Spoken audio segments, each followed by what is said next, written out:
Today we're going to discuss self-forgiveness.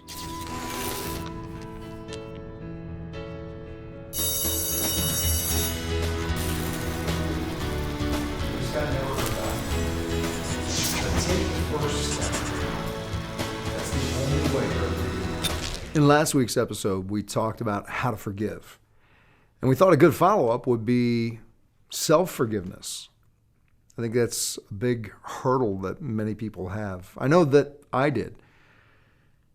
One of the reasons I had such a challenge with it was that when people would first talk to me about forgiveness, when I started on my journey of improvement, I automatically associated it to the idea that I had been given growing up from religious input.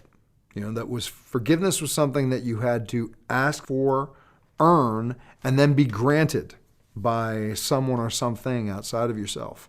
The concept of self-forgiveness, especially because of it being religious definition, was that if I messed up and there was something I was carrying guilt or shame for, God was going to have to forgive me for that.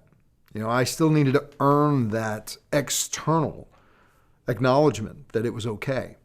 Early in sobriety, I was asked to make a list of people who I had harmed and then become willing to make amends to them, reparations to them for what I had done. And to me, part of that process was about asking them for forgiveness.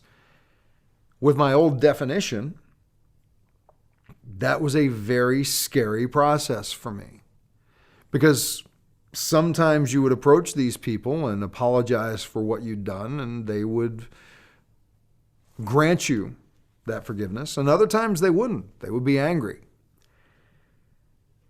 And I don't know whether somebody else taught me this or whether it was just something I learned. But what I found was, by learning to change my definition of forgiveness and forgive myself first, it made approaching them a lot easier. So first, changing the definition of forgiveness came down to recognizing that forgiveness is a perception of an event that happened. If I'm carrying guilt or shame for something, I have one perception of what happened, and that's the thing that I'm associating all this negative energy, this negative association to. Sometimes whatever happened was just the result of most times, what happened was just the result of a bad choice, a bad decision. For me, sometimes those bad choices and bad decisions were fueled by the fact that I was wasted. And other times, they were just bad decisions. When I acknowledge that I made a bad choice, I then can accept responsibility for it. I can be accountable for it. I can say, okay, you know what? In this instance, I hurt somebody, I wronged somebody, and I need to go to them and say, you know what, when I did X, I was wrong, and I'm sorry. And I need to let go, because at that point, whether they accept that from me and forgive me or not, I don't have any control over. I've done what I can do. I've acknowledged that it was a bad decision, and I've accepted responsibility and become accountable for it. And then after I let go of it, I'm able to move forward. Again, letting go of it means I'm not carrying the guilt and the shame anymore. It also means letting go of what their response is to it. Because sometimes they're going to embrace it, sometimes they're not. An example I have is that in the high point of my drinking, 3 of the people that I used to hang out with the most did something to me that I felt humiliated over. Or at least I perceived that they did it to me. And actually, it was me just being stupid. But I was so angry with them that I needed to get back. So I went to their house one night.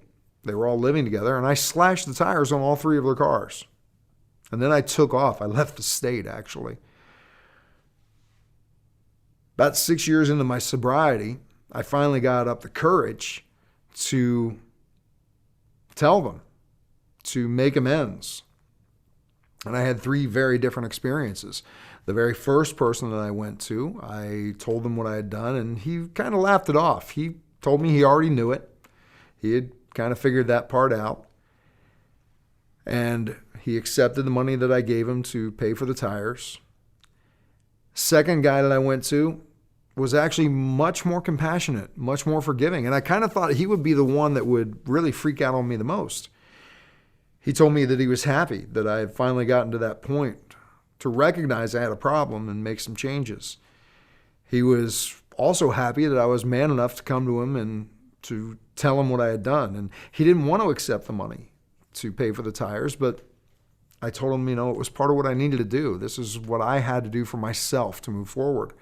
And he did accept.